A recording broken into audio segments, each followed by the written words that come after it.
I'm Casey Malone, and Homeplate is lucky enough to be in the headquarters for Tropea's Fine Pastry. And I am thrilled that you, Susie Tropea, and her husband Jim have allowed us into their laboratory kitchen.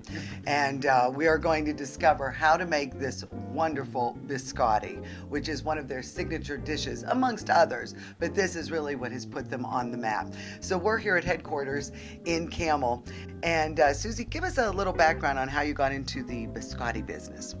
There is a story about it, and basically it's when you're old enough to sit at the table and have coffee and wine, you almost graduate to having the biscotti too. It goes with becoming an adult in an Italian family. So why biscotti? Well, at the previous place where Susie and I worked, I managed the store and Susie baked the products. And one of the things that I noticed, the biscotti that we had made was the #1 selling product every day.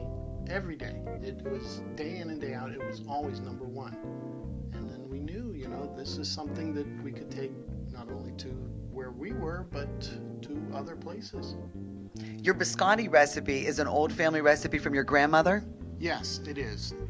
The cinnamon biscotti particularly, my grandmother made when we were just small children. And the way biscotti was made, it was almost like a small, very flavorful rock that you gnawed on. So it took us some time, but we actually took the biscotti and changed it into the animal that we have now. It's a very delectable product. We are here in the kitchen studio of Tropea's Fine Pastry, and biscotti, that's what we're going to learn. Susie is going to show us all the tricks to the Tropea's wonderful biscotti, available in so many flavors. What will we be making today? Today we're going to make anise biscotti. All right, let's get this cranked up, and let's see all the ingredients that we have in this wonderful pastry. Okay. First we have our butter, and we're going to put that into our mixer. There we go. And do we cream that with the sugar? Yes, and we cream that with sugar. So there we go. While that's creaming, then we can add our eggs.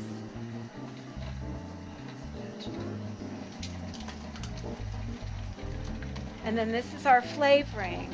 And this is anise seed and a special little something we add with it. You have to remember when you're using a mixer to put it on the lowest speed when you add your dry ingredients, or you'll just have a huge cloud. So, what consistency are we looking for in the dough?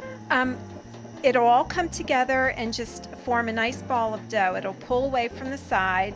Now, Casey, we have our dough, and it's very smooth. It's easy to work with.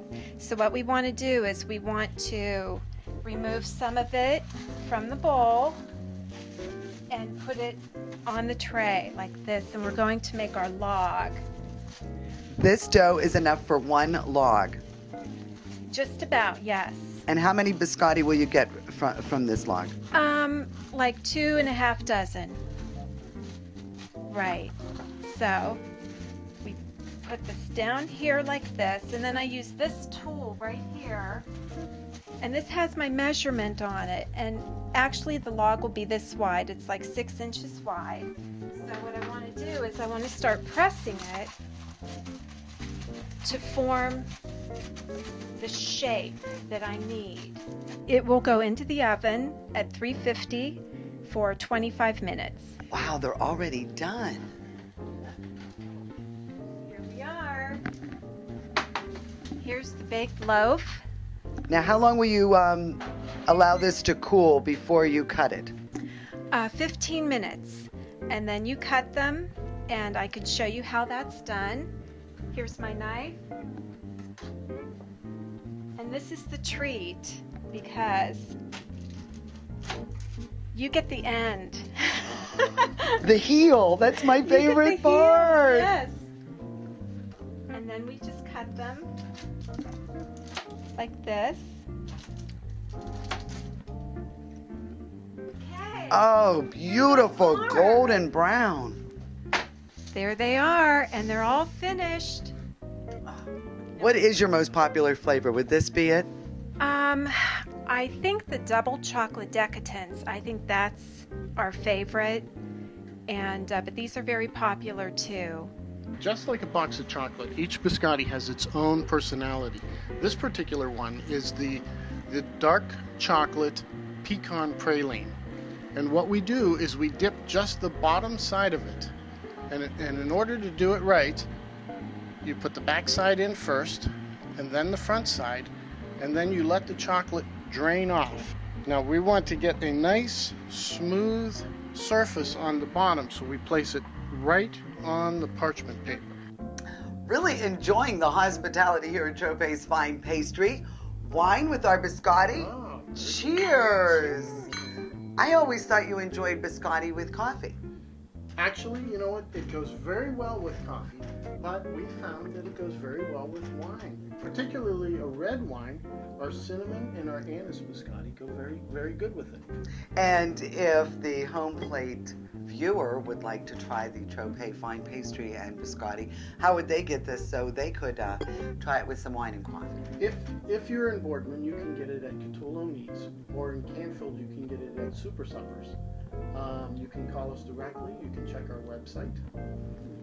We also make baskets. We have coffee baskets, wine baskets, tea baskets, and they're great for any occasion. The Tyrone is the cinnamon with the almonds. Oh, and you can taste the amaretto. The recipe handed down from Grandma Tropea, and it is crunchy, light, absolutely delicious. And it really does pair well with a nice red wine. Well, this has really been a very enjoyable shoot. Let me tell you, these two wonderful, enterprising people, we have Susie and Jim Tropea. Thank you so much for inviting Homeplate into your business. And please make sure you check out Tropea's Fine Pastry. The biscotti are outstanding, and this just goes to show you one more delicious side to the Mahoning Valley right here in Campbell, Ohio.